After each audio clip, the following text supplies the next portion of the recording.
చందమామ కోసమే వేచి ఉన్న రేయిలా వేయి కళ్ళతోటి ఎదురు చూడనా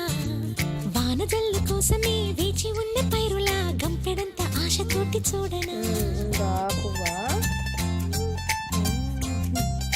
ఇంకా పడుకుంటావా లేచిన తర్వాత పార్క్కి వెళ్దాం జోల పాట కోసం ఉయ్యాలలోన చంటి పాపలాగా కోడి కూత కోసం తెల్లారు జాము పల్లెటూరిలాగా ఆగనే లేనుగా చెప్పవా నేరుగా గుండెలో ఉన్న మాట ఏ ఒకటి రెండు మూడు అంటూ అరే ఒక్కో క్షణాన్ని నేను